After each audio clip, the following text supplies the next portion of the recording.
창밖을 보는 어머니, 소리 없이 깊은 슬픔을 이제야 마주합니다. 그날 밤 삼천포 집은 평소보다 더 깊은 정적에 잠겨 있었습니다.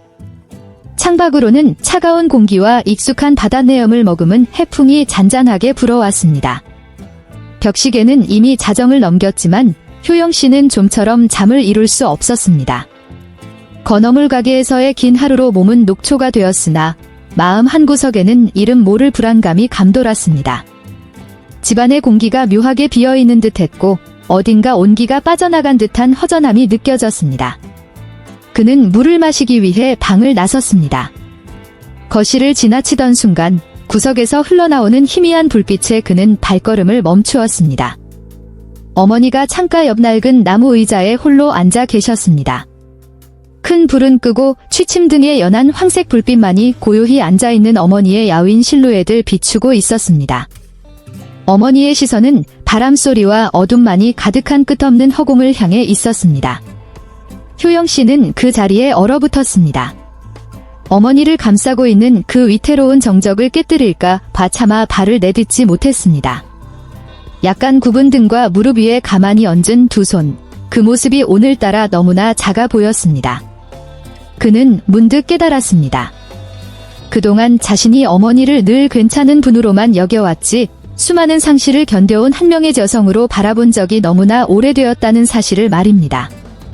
어머니는 울고 있지 않았습니다. 그저 다시는 돌아오지 않을 무언가를 기다리는 사람처럼 묵묵히 창밖을 응시할 뿐이셨습니다. 효영씨는 즉시 알 수 있었습니다. 어머니가 누구를 그리워하고 계시는지 말입니다.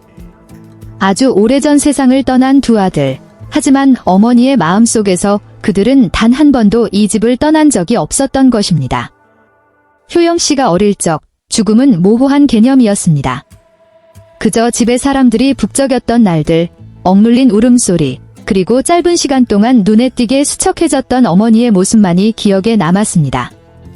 그러나 삶은 계속되었고 그는 자라나 집안을 책임지는 장남이 되어 부모님과 두 동생의 버팀목이 되었습니다. 그는 어머니의 슬픔도 세월과 함께 무뎌졌을 것이라 믿어왔습니다. 하지만 그날 밤 처음으로 그는 자신이 틀렸음을 깨달았습니다. 효영씨가 덤마하고 아주 작게 불렀습니다. 목소리는 공기 중으로 흩어질 듯 가냘펐습니다. 어머니는 깜짝 놀라 고개를 돌리셨습니다. 깊은 비밀을 들킨 사람처럼 당황한 기색이 역력했습니다. 어머니는 급히 두 손으로 얼굴을 문지르더니 억지로 미소를 지어 보이셨습니다. 왜 안 자고 나왔니? 매일 밤 듣던 익숙한 질문이었지만 이번에 효영씨는 바로 답하지 못했습니다. 그는 다가가 어머니 맞은편 의자에 앉았습니다. 희미한 불빛 속에서 어머니의 눈가에 깊게 패인 주름과 그가 애써 외면해왔던 세월의 흔적, 그리고 고통의 깊이가 선명하게 보였습니다.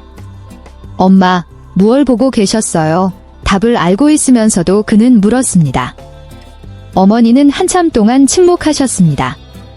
그러다 누군가를 깨울까 조심스러운 듯 낮고 쉰 목소리로 말씀하셨습니다. 그냥 밖을 좀 보고 있었다.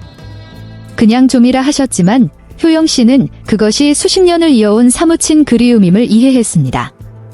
나중에야 알게 된 사실이지만 어머니는 거의 매일 밤 그렇게 앉아 계셨습니다. 온 가족이 잠든 뒤 아무도 보지 않을 때 어머니는 조용히 거실로 나와 창가에 앉아 차마 지켜내지 못한 두 아들을 추억하셨습니다. 그 시간만이 어머니가 유일하게 스스로 요약해지도록 허락한 시간이었습니다. 미안하다 어머니가 갑작스럽게 말씀하셨습니다. 그 사과 한마디에 효영씨의 가슴이 찌릿하게 아파왔습니다. 너희에게 이런 모습 보여주고 싶지 않았는데? 효영씨는 태어나 처음으로 목이 메어 아무 말도 할 수 없었습니다. 그는 고개를 깊게 숙이고 두 손을 꽉 쥐었습니다. 훗날 그가 고백했듯이 어머니가 얼마나 고통스러워하셨는지 모른 채 살아온 자신이 너무나 무심했다라는 생각이 머릿속을 맴돌았습니다. 그는 늘 자신이 집안을 이끄는 기둥이라 생각했습니다. 어머니에게 걱정 마세요. 다 지난 일이에요. 라고 말하는데 익숙했습니다. 하지만 정작 엄마, 마음은 좀 어떠세요? 나는 그 간단한 질문 한마디를 단 한 번도 건네지 못했습니다. 어머니는 이야기를 시작하셨습니다. 서두르지 않고 조금씩, 마치 너무 빨리 말하면 기억이 날카로운 파편이 되어 부서질까봐 조심스럽게 꺼내 놓으셨습니다. 창밖을 볼 때마다 집을 나선 뒤 돌아오지 못한 두 아들이 생각난다고 하셨습니다. 아이들의 눈빛, 마지막으로 들었던 전말하는 목소리, 빗돌게 놓여있던 신발, 미처 빨지 못한 옷까지, 그리고 주인을 잃은 빈 식탁의 자리까지 모두 기억하고 계셨습니다. 가끔 그런 생각을 한단다. 만약 그날 내가 조금 다르게 행동했더라면 어땠을까 하고. 효영 씨가 즉시 고개를 들었습니다. 엄마 잘못이 아니에요. 어머니가 자책하실까 봐 서둘러 말했지만 어머니는 그저 고개를 저으셨습니다. 안다. 하지만 애미 마음은 머리처럼 되질 않는구나. 그 말에 그는 침묵할 수밖에 없었습니다. 세상에는 이성으로 달랠 수 없는 슬픔이 있으며 그저 들어주는 것만이 최선임을 깨달은 것입니다. 그날 밤 효영 씨는 아주 오랫동안 어머니 곁을 지켰습니다. 뻔한 위로도 조언도 하지 않았습니다. 그저 곁에 머물며 어머니가 수십 년간 가슴에 묻어두었던 이야기를 털어낼 수 있도록 들어드렸습니다.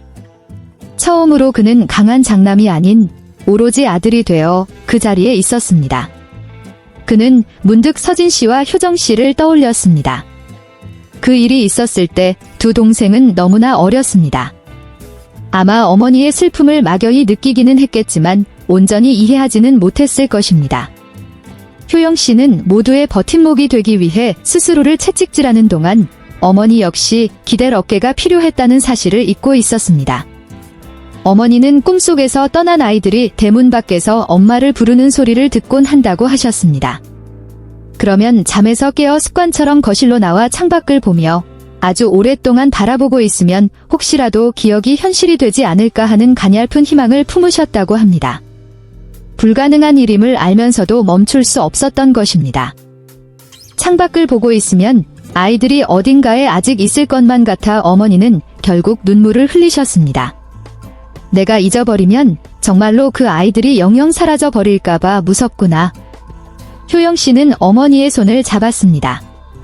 그 손은 생각보다 차갑고 야위어 있었습니다.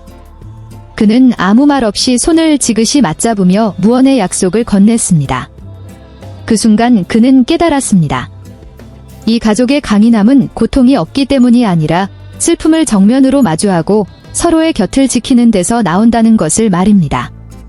그날 밤 이후 효영 씨는 달라졌습니다. 어머니의 짧은 침묵과 어둠 속에서의 시선을 더 세심하게 살피기 시작했습니다. 밤이 되면 먼저 거실로 나가 어머니 곁에 앉았습니다. 아무 말 없이 그저 함께 창밖을 보았습니다. 더 이상 어머니는 혼자 앉아 계시지 않아도 되었습니다. 그는 서진 씨와 효정 씨에게도 이 사실을 전했습니다. 슬픔을 들추기 위해서가 아니라 어머니가 어떤 시간을 지나왔는지 함께 이해하기 위해서였습니다. 서진 씨는 말을 잇지 못했고 효정 씨는 펑펑 울었습니다. 삼남매 모두가 깨달았습니다. 가족 안에 깃든 상실은 모두가 기억할 만큼 크지 않을지라도 결코 아물지 않을 만큼 깊게 패여 있다는 것을 말입니다. 삼천포 집은 여전하지만 그날 밤 이후 그곳은 단순한 현재의 공간이 아니게 되었습니다. 과거가 인정받고 슬픔이 숨겨지지 않으며 서로에게 더 다정해지는 법을 배우는 공간이 되었습니다. 효영 씨는 나중에 이렇게 말했습니다. 전 제가 가족을 다 안다고 생각했습니다. 하지만 그날 밤 홀로 창밖을 보던 어머니를 뵙고서야 깨달았습니다. 소리 내지 않는 슬픔이 있다는 것을요. 그리고 제 가장 큰 무심함은 엄마가 이제는 괜찮을 거라고 믿어버린 것이었습니다.